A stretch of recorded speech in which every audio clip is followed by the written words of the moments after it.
Hi friends, in our last lecture we study about the different concept from our first topic of science and technology, that is laws of motion.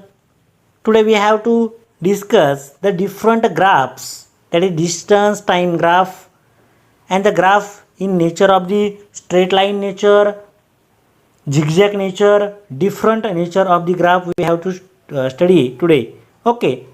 मित्रांनो, आपल्या मागच्या लेक्चरमध्ये आपण वेगवेगळ्या कन्सेप्टचा अभ्यास केला. आज आपल्याला वेगवेगळे ग्राफ पाहायचे आहेत. ते सरळ रेषेतील असेल किंवा वेगवेगळ्या दिशेमधील जे ग्राफ आहेत किंवा वेगवेगळ्या पद्धतीने ग्राफ आपल्याला एक रेषीय आणि नैक रेषीय असतील किंवा स्ट्रेट लाईन असतील किंवा आपण त्याला वेगवेगळ्या झिगझॅग पद्धतीने जे ग्राफ आहेत त्यांचा आपण काय करणार आहोत मित्रांनो, अभ्यास करणार आहोत. त्याच्यामध्ये फर्स्ट पॉईंट आपल्याला दिलेला आहे distance time graph for the uniform motion. पहा, there are given that the following table shows the distance covered by a car in fixed time interval. Draw a graph of distance against time, taking time along the x-axis and distance along the y-axis in figure 1.5. Here are given the x-axis, here are given the y-axis. पहा मित्रांनो, आपल्याला या ठिकाणी x-axis दिलेला आहे, या ठिकाणी y-axis दिलेला आहे. We have to given the reading as here are given the time in second, distance in meter. म्हणजे आपल्याला टाइम कशामध्ये दिलेला आहे, सेकंदमध्ये दिलेला आहे आणि अंतर कशामध्ये दिलेलं आहे तर मीटरमध्ये दिलेलं आहे. तर पहा मित्रांनो, या ठिकाणी जर आपण टाइम जर पाहिला, here are given that 0, 10, 20, 30, 40, 50, 60, 70 is the time in second, and here are given the distance in meter, that is the 0, 15, 13, 30, 40, 5, 60, 75, 90, 105, that is the distances in meter. Okay, we have to draw the graph from this scale. हे आपल्याला reading दिलेलं आहे, पण scale घेताना पहा मित्रांनो कसं घ्यायचं आहे. For x axis 1 centimetre, remember that, always remember that this reading is very simple, but on this graph, that is we have to draw this reading very simply. How we draw this very simply? आपल्याला काय करायचं आहे, हे reading याच्यावरती draw करताना खूप सोपी method आहे मित्रांनो. खूप सोप्या पद्धतीने आपण काय करू शकतो, ड्रॉ करू शकतो. But remember that this scale is very important. Here are given the scale is, there are some difficulty to draw from using this scale. Remember always that. Why? Because here are given the reading, that is a 0, 15, 30, 45, 60, 75, 90, 105. मित्रांनो, जर आपण हा या ठिकाणीचा graph पाहिला तर हे जे reading आहे या ठिकाणी चुकलेलं आहे, लक्षात घ्या. त्यांनी घेताना काय घेतलेलं आहे, वाय ॲक्सिसवरती 1 सेंटीमीटर इज इक्वल टू किती घ्यायला पाहिजे, म्हणजे आपला ग्राफ पटकन येईल, लक्षात घ्या. तर काय भेटेल आपल्याला, पहा या ठिकाणी 15, 1 सेंटीमीटर इज इक्वल टू 15 आपल्याला काय घ्यायचं, मीटर घ्यायचे. आणि x axis, on x axis 1 centimetre is equal to 10 second घ्या. म्हणजे 10, 20, 30, 40, 50, 60, 70, 80.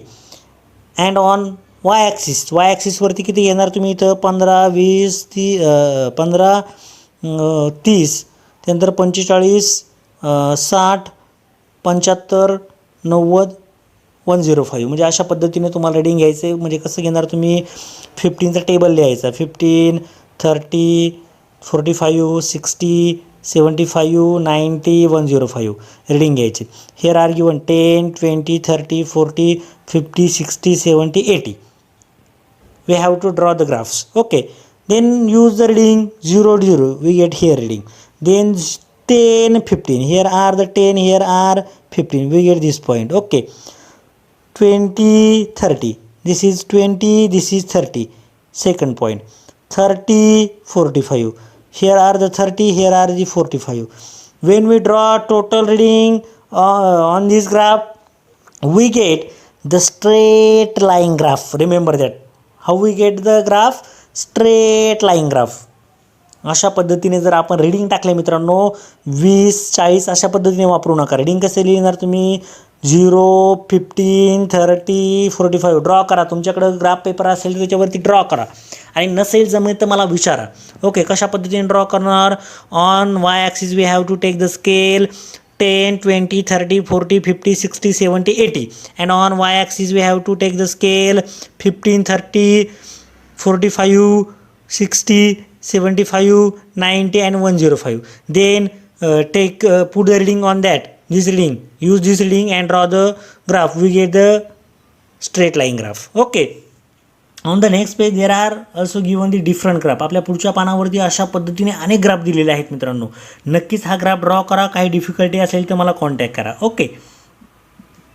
द नेक्स्ट पेज पाहूया आपण. Here are given the next page. This is also very simple reading are given here. येथे सुद्धा खूप सोपा ग्राफ तुमच्या समोर आहे, पहा बरं.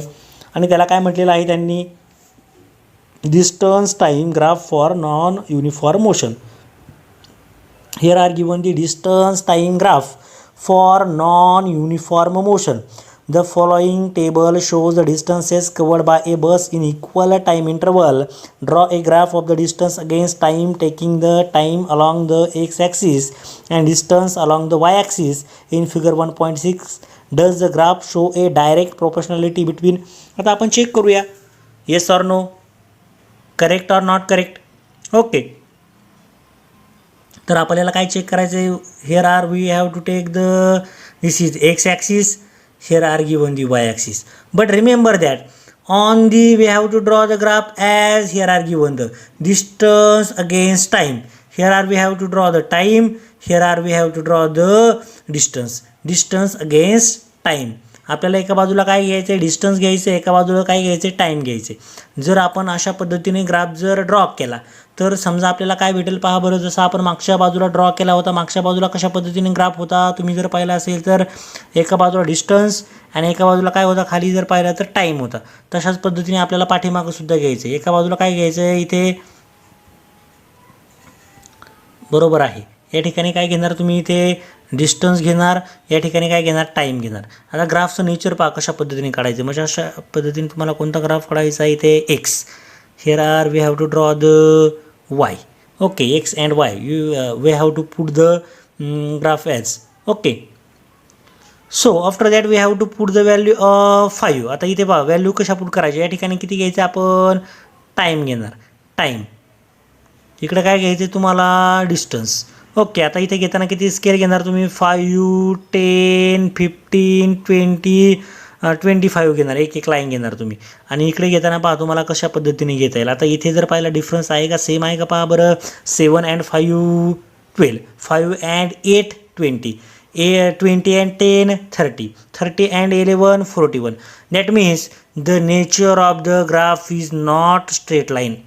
नेचर ग्राफ तर स्ट्रेट लाईन असणार आहे का, नाही.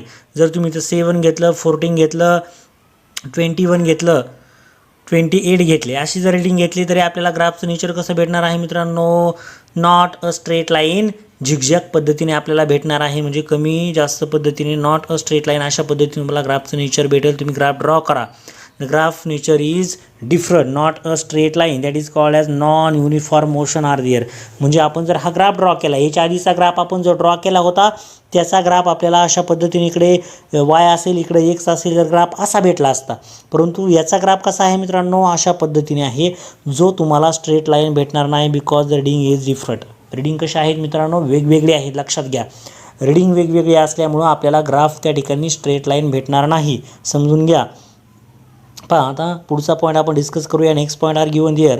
Here the distance changes non uniformly. पहा the answer is given from the graph. Thus the bus is having the non uniform motion. आणि त्या ठिकाणी कोणती मोशन असणार आहे, जर वरती आपल्याला दिलेलं आहे, या ठिकाणी पहा म्हटलेलं आहे, वरती काय म्हटलं आहे, आपण जर विचार केला याचा तर कशा पद्धतीने आपल्याला त्याचा ग्राफ कशा पद्धतीने भेटतो आपण लगेच विचारात घेऊया. पहा जर या ठिकाणी जर पाहिलं मित्रांनो आपण, तर आपल्याला काय भेटतं या ठिकाणी जर पाहिलं तर, the following table shows the distance covered by a bus in equal time interval. Draw a graph of the distance against time taken. The graph along the x-axis, distance along the y-axis in the figure. Does the graph shows a direct proportionality between the distance and time? No, because here are given that. आपण already पाहिलं सुद्धा ग्राफचं nature कसं भेटणार आहे आपल्याला. How will we get the nature of the graph? Not uniform. That is called as non-uniform motion are there. The graph nature is this way. Because the reading is not equal. Reading सारखे आहेत का? Reading सारखे नाहीत. लक्षात घ्या. Here the distance changes non uniformly with the time. Thus the bus is having non uniform motion. म्हणून त्या बसला कोणती मोशन असणार आहे? Non uniform motion. ओके. तर त्या ठिकाणी नेक्स्ट पॉईंट दिलेला आहे. पहा next point are given. Use your brain power.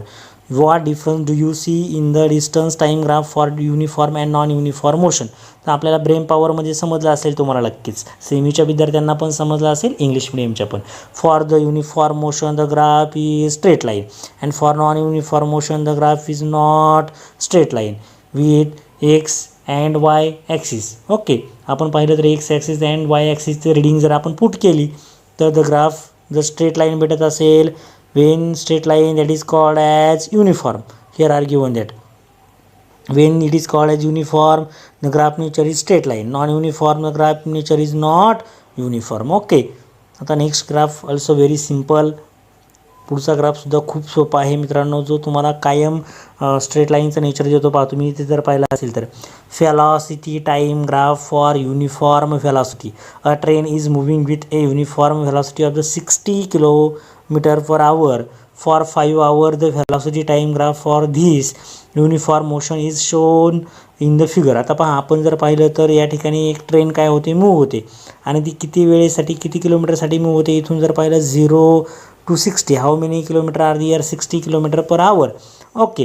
So there are given the velocity time graph for this uniform motion is. आता velocity time graph कसा असणार आहे मित्रांनो? here टाईम तास तर वाढत गेलेले आहेत. hour is increases but the velocity is same for every hour. that means 1 2 3 4 5 6 प्रत्येक तासाला मित्रांनो जर आपण हा ग्राफ पाहिला तर आपल्याला स्ट्रेट लाईन अशा पद्धतीने का भेटलेला आहे त्याचा विचार करा. का भेटलेला आहे?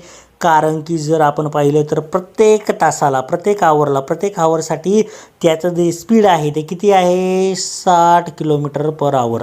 एका तासामध्ये किती किलोमीटर चालते गाडी? ती ट्रेन 60 किलोमीटर चालते. पहा मग त्या ठिकाणी आपण जर विचार केला with the help of the graph how will you determine the distance covered by the train between 2 and 4 hours. आता 2 and 4 hours जर डिस्टन्स कवर करायचं म्हटलं आपल्याला तर त्या ठिकाणी आपल्याला माहिती आहे फॉर्म्युला कोणता घेतो आपण?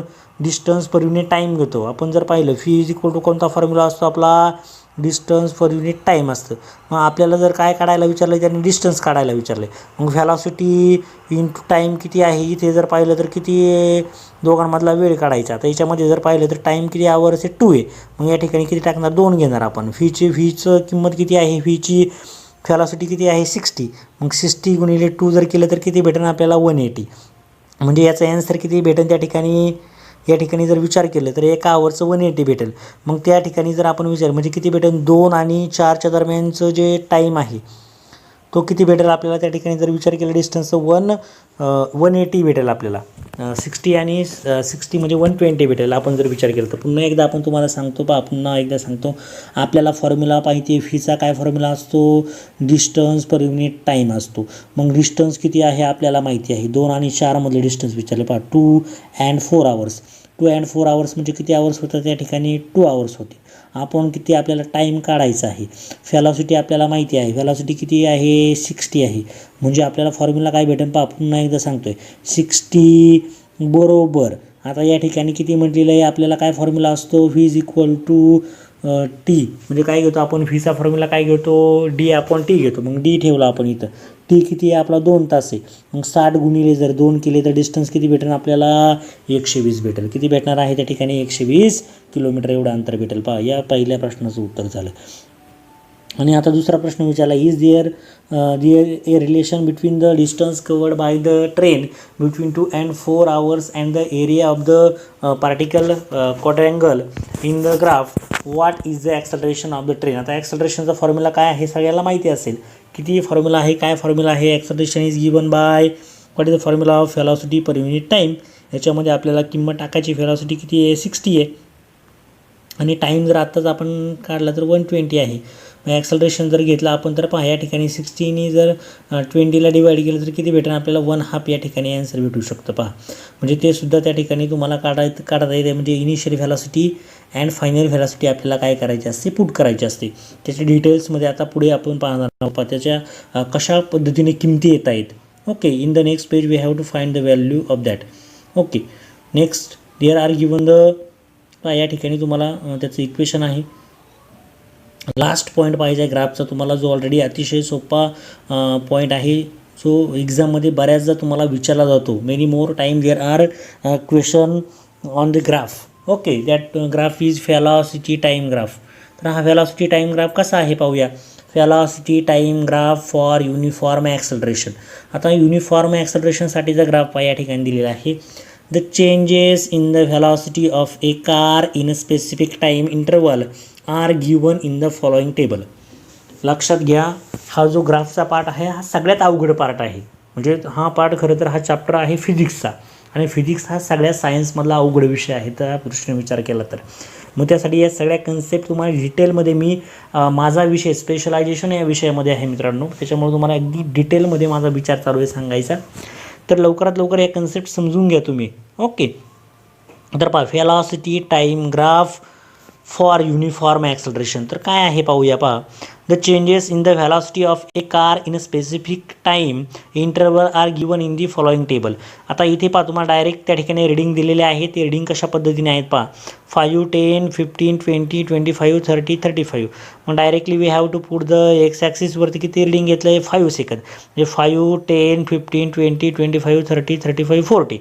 अँड ऑन द व्हेलॉसिटी किती आहे on y axis, that is 0, 8, 16, 24, 32, 40, 48, 56. ज्याप्रमाणे मी तुम्हाला सांगितलं होतं मित्रांनो पहिल्या ग्राफमध्ये तुम्हाला रिडिंग देताना त्यांनी 20, 40 वाय ॲक्सिसवरती, या ॲक्सिसवरती 20, 40, 60, 80 अशा पद्धतीने दिलेले आहेत. पण ती घेताना कशी घ्यायची मी सांगितले तुम्हाला 15, 30, 45 जे या ग्राफमध्ये तुम्हाला पाहायला भेटते पहा. मग ती जर रिडिंग आपण या ठिकाणी ठेवली 8, 16, 24, 32, 40, 48, 56, जो आपल्याला फर्स्ट ग्राफ भेटणार आहे, फर्स्ट जो आपण तुम्हाला मी ऑलरेडी सांगितलेला होता. कोणता ग्राफ, तर तो ग्राफ पण तुम्हाला दाखवतो. हा जो ग्राफ आहे या ठिकाणी पहा, तर हा nature of this graph is same as the that graph. आता जो ग्राफ आपण पाहतोय त्या ग्राफचं नेचर आणि या ग्राफचं नेचर सेम असणार आहे. ते कसं, तर पाहूया आता आपण. पहा या ठिकाणी तुम्हाला ग्राफ दाखवतोय, तर याचं नेचर आणि त्या ग्राफचं नेचर सेम आहे. तर या ठिकाणी पहा velocity time graph for the uniform acceleration म्हटलेलं आहे. तर याच्या ग्राफमध्ये पहा, जर या ठिकाणी 5, 10, 15, 20, 25, 30, 35, 40 आहेत. इकडं 8, 16, 24, 32, 40, 48, 56. आता 0ला 0 घेणार, 0ला 0 घेतलं, 5ला 8 घेतला. मग या ठिकाणी किती 5 आहे, या ठिकाणी किती 8 घेणार. मग इथे पॉईंट आला. मग सेकंड पॉईंट घेतला 10 आणि 16, थर्ड 15, 24, 15 आणि हे 24 इथे आला. त्यानंतर नेक्स्ट 32, 20, 40, 25. मग नेचर कसं भेटणार मित्रांनो, straight line. The nature of the graph is uniform, that is the straight line. हो, ओके, व्हेरी सिम्पल. आता त्याचं एक्सप्लेनेशन पाहूया काय आहे आणि कशा पद्धतीने आहे पहा. First point are given there. The velocity time graph in the figure 1.8 shows. म्हणजे ह्यावरती जो ग्राफ पाहिला आपण त्याच्यामध्ये पहा फर्स्ट पॉईंट दिलेला आहे, the velocity changes by the equal amount in equal time interval. दस this is uniform acceleration in accelerated motion. How much does the velocity change every 5 minutes? पहा, आणि प्रत्येक मिनिटाला किती व्हेलॉसिटी बदलते मित्रांनो ते सुद्धा तुम्हाला विचारलेलं आहे. जर आपण पाहिलं 5 मिनिटामध्ये जर त्याची व्हेलॉसिटी जर पाहिली तर प्रत्येक व्हेलॉसिटीला जर 8चा डिफरन्स आहे पहा. फर्स्ट 5 मिनिटला किती होता 8 एवढी वाढलेली. नेक्स्ट 5 मिनिटला किती झाला 8. नेक्स्ट 5 मिनिट किती झाला 16. Next 5 minute 24. म्हणजे कितीने वाढलेली आहे 8ने वाढलेली. तर increase in 8 metre per second. किती मीटर पर सेकंदने वाढलेली आहे प्रत्येक 5 मिनिटाला जर आपण विचार केला तर 8 मीटर पर सेकंद. त्या ठिकाणी काय त्याची खरं तर वाढ होते. या ठिकाणी सेकंद म्हणायला लागत होतं, त्यांनी मिनिट दिलेले आहेत आपल्याला, पण या ठिकाणी आपण जर विचार केला तर त्या ठिकाणी त्याचं सेकंदमध्ये पाहिजे होतं तुम्हाला प्रश्न. त्या ठिकाणी पहा second point, there are for all uniformly accelerated motion the velocity time graph is straight line. uniform accelerated ला straight line graph असणार आहे. तर yes आन्सर आहे yes. थर्ड क्वेश्चन काय विचारलं आपल्याला, for non uniform accelerated motion the velocity time graph may have any shape depending on how the acceleration changes with time. आता acceleration कसं चेंजेस होतं टाईमनुसार, त्याच्यानुसार आपल्याला त्याचा ग्राफ नेचर आपल्याला पाहायला भेटणार आहे. आता पहा शेवटचे एवढा पॉईंट पाहून आपण थांबणार आहोत. पहा फॉर काय म्हटलेलं आहे पहा, for non uniformly accelerated motion the velocity time graph may have any shape depending on how the acceleration changes with time. पहा म्हणजे काय म्हटलं आहे, नॉन युनिफॉर्मला त्याचं ग्राफचं नेचर कसं असतं मित्रांनो, स्ट्रेट लाईन नसतं, ते कसं असतं कमी आणि जास्त असतं. पहा next point are given there from the graph in the figure 1.8 we can determine the distance covered by the car between 10th and 20th second as we did in the case of the train in the previous example. The difference in that the velocity of the car is not constant unlike that of the train but is continuously changing because of the uniform acceleration. In such a case we have to use the average velocity of the car in the given time interval to determine the distance covered in that interval. आता हा तो आपल्या दोघांमधलं अंतर कसं काढणार किंवा average velocity कशी काढणार मित्रांनो. ॲव्हरेज म्हणजे काय करतो आपण, आपल्याला दोन जी ठिकाणं दिलेली आहे त्यांची बेरीज करतो आणि ॲव्हरेज करताना दोघांना किती दोन आहेत ना अंतर, म्हणून दोन्ही काय करतो आपण भागतो. तर आपल्याला त्यांनी दोन डिस्टन्स दिलेले आहेत 10th आणि 20th सेकंद. कोणते दोन सेकंद म्हटले, 10th आणि 20th. तर आपण आपल्या ग्राफमध्ये पाहूया, या ठिकाणी जर पाहिलं तर किती घ्यायचं, मग आपल्याला हा 10th आणि हा किती आहे 20th आहे. मग दोघांचं जर आपल्याला ॲव्हरेज काढायचं असेल 10 आणि 20ची काय करणार आपण, या ठिकाणी ॲडिशन दाखवली आहे. मग त्यांच्यासाठी रीडिंग किती आहे पहा, 10साठी किती आहे आणि 20साठी किती आहे आपण चेक करूया.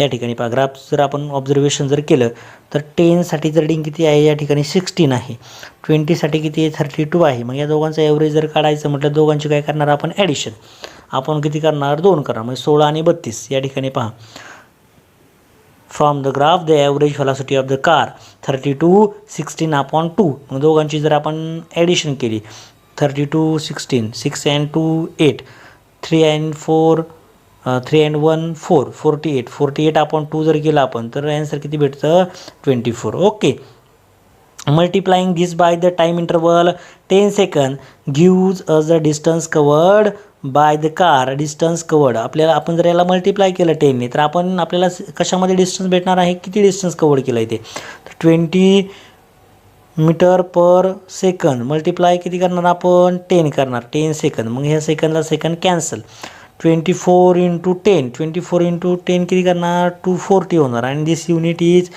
मीटर. मग 240 मीटर म्हणतो आपण त्याला. हे पहा या ठिकाणी उत्तर आलेलं आहे 240 मीटर. नेक्स्ट त्यांनी सिम्पल लास्ट दिलेलं आहे पहा, check that similar to the example of the train the distance covered is given by the area of the quadrangle ABCD. Quadrangle दिलेला आहे तो कोणता आहे, त्या ठिकाणी तुम्हाला याच्यामध्ये सुद्धा तुम्ही फॉर्म्युलामध्ये ॲन्सर टाकून त्याच्या किमती टाकून आपल्याला ॲन्सर काढायचा आहे. या ठिकाणी पहा तुम्हाला ABCD म्हटलेलं आहे, पुढे तुम्हाला हे यूज करता येईल, त्यांच्या व्हॅल्यू पुट करता येईल आणि तुम्ही त्याचा ॲन्सर काय करू शकता काढू शकता. असा हा अतिशय सोपा पार्ट आपण या ठिकाणी पाहिला मित्रांनो. बोर्ड एक्झामला अशा पद्धतीचे ग्राफसुद्धा आहेत. तुम्ही सायन्सला जर ॲडमिशन घेणार असेल 11th and 12th सायन्स, तर there are physics subject. In that physics subject there are these all the graphs and the graphs are difficult to understand, but when we understand definitely, जर आपल्याला एकदा तो निश्चित समजला तर नक्कीच तुम्हाला तो परफेक्टली तुम्ही तो ड्रॉ करू शकता. परफेक्टली ड्रॉ करणार तुम्हाला जर एकदा परफेक्ट जर तुमच्या डोक्यात बसला तर कोणताही ग्राफ तुम्ही ड्रॉ करू शकता. In mathematics there are also different type of such graphs. अशा प्रकारचे अनेक ग्राफ तुम्हाला मॅथमॅटिक्समध्ये सुद्धा आहे. तुमचा प्रतिसादसुद्धा मला चांगल्या प्रकारे मिळतो आहे मित्रांनो. ओके, तुमच्या काही प्रतिक्रिया असतील तर तुम्ही मला नक्कीच कळवा, कमेंट करा, आपल्या चॅनेलला सबस्क्राईब करा, लाईक करा, शेअर करा जास्तीत जास्त मित्रांपर्यंत. आणि आपला बऱ्याच विद्यार्थ्यांनी मॅथ्स घ्या म्हणून अशी रिक्वेस्ट केलेली आहे, पण मॅथ्ससुद्धा चालू करतो जेणेकरून बऱ्याच विद्यार्थ्यांना मॅथ्समध्ये सुद्धा काही डिफिकल्टी आहे ते आपण सॉल्व करून घेणार आहोत. Okay, so subscribe and click on the bell आयकॉनवरती क्लिक करा जेणेकरून तुम्हाला न्यू नोटिफिकेशन ज्या वेळेसला मी इकडे अपलोड करेल सेकंदाला म्हणजे दुसऱ्या सेकंदालाच तुम्हाला लगेच तिकडे नोटिफिकेशन मिळून जातील. Okay, all the best, thank you.